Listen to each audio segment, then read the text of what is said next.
Hi Miss Austin. So this is the last video of sort of this 7-part DIR series. And I'm sure you're very tired of hearing my voice right now. My voice is actually, I think, going out. But basically for this last video, it's mainly commentary, but it's commentary through all the annotations I made. So I want to go in depth with that. And I've already done a little bit of an analysis. I just wanted to wrap up a bit with like last thoughts, pieces of what I liked, what I didn't like, quotes, things I've noticed throughout the book. And yeah.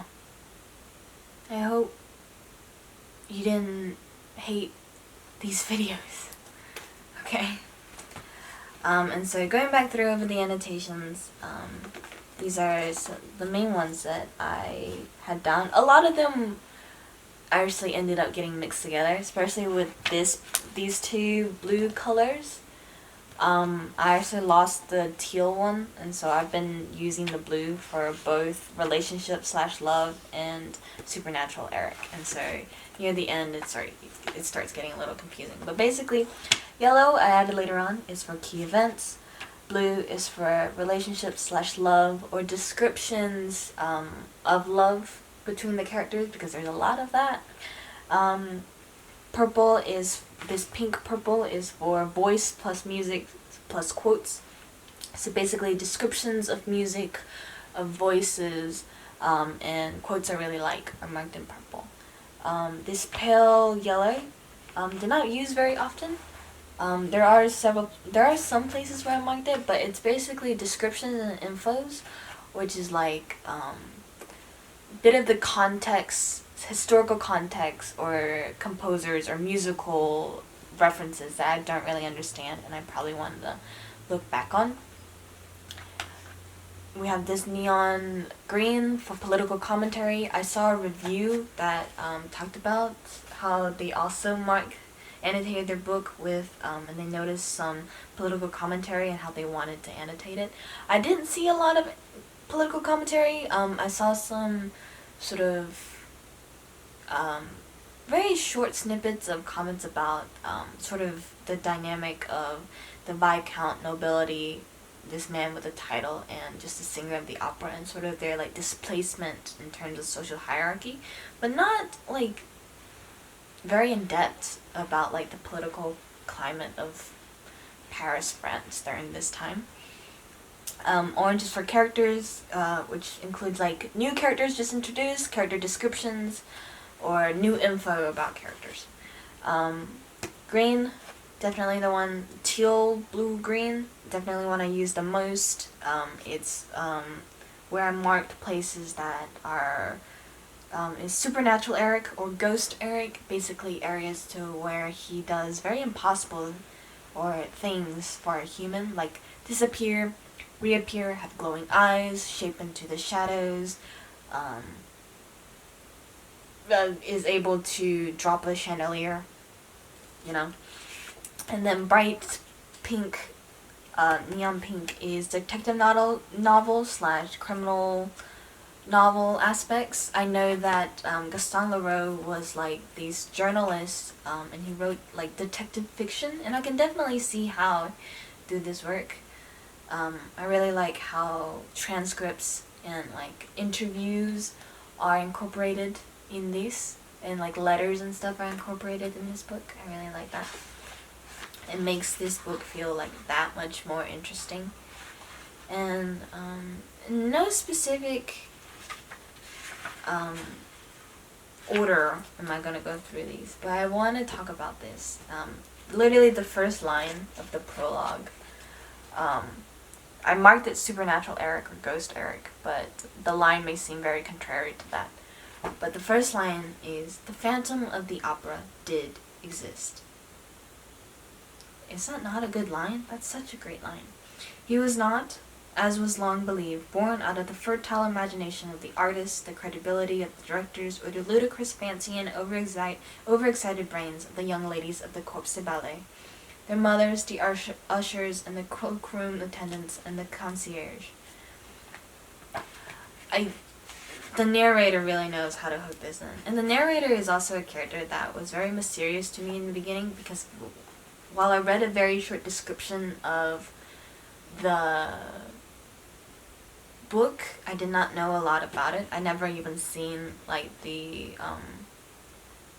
movie of Phantom of the Opera before this. The one by Weber's. But I was wondering at first of who the narrator was, and I realized not knowing sort of just made it that much better. But I'm sure he's like an investigator of some sort. But him and the Persian, the Daroga, often, especially towards the end, Daroga sort of takes over on the narrative. But most of the time it's just the narrator. And I don't think it's Gaston Leroux himself. I'm not sure if it's him, but it's yeah, but it's very interesting on how this book is written. Introducing Sorelli and the characters. Joseph Bouquet, I marked his death. Descriptions of Sorelli. Sorelli, I thought she was gonna play a bigger role, but she doesn't. Even though I marked her down in the beginning a lot because I thought she would be important, I just sort of forgot about her. But in chapter 2 is the first mention of Christine,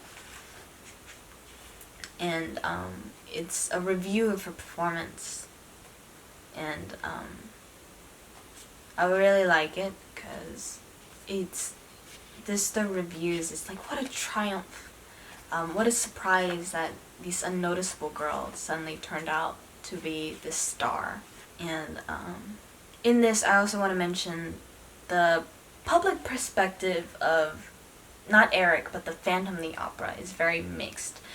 For the ballerinas, the girls, there's a certain fascination with the tale. They sort of, it excites them. It's like a horror story, you know. And the adult public, or sort of the newspaper perspective, is that he's a ghost, obviously, but he's sort of this tyrant that sort of just haunts the opera house. He does things, they're like, oh, the ghost is at it again. But sometimes there's a review like this one, and I really like it because it also mentions Christine, and there's a illusion of angel, Christine, devil, phantom. Here we go. But today it is sublime, from whence this does not come, not down from heaven on the wings of love, then up from hell. And Christine, like the minstrel of Afterdingen, must have made a pact with the devil. One must have heard Christine sing the final trio to know Faust.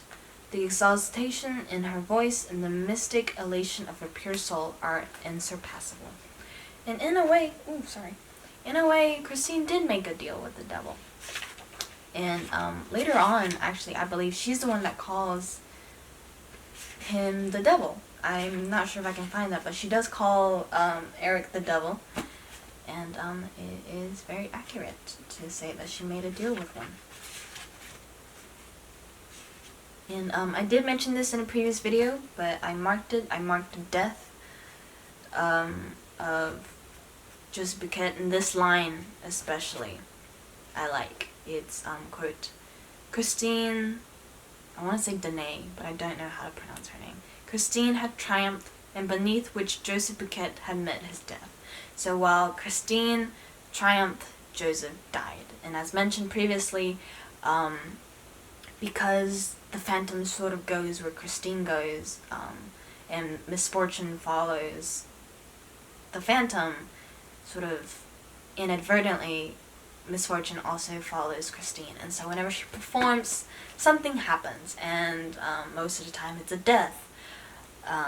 Maybe it's a man that got hanged, maybe it's a woman that had a chandelier dropped on her, maybe it's just Christine disappearing altogether. And yeah, most of these are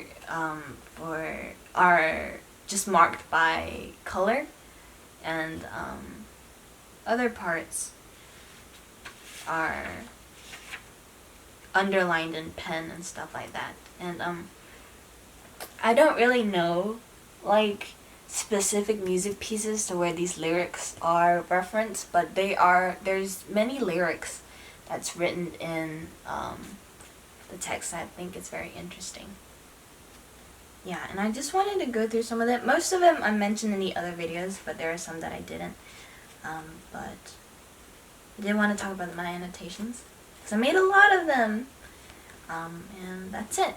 I enjoyed this book. I did. I enjoyed Gaston Leroux's The Phantom of the Opera.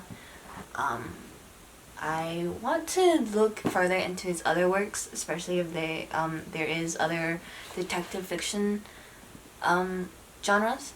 And I would definitely recommend this to a friend. Maybe for the next DIR, I'll choose another work of his. Maybe I won't.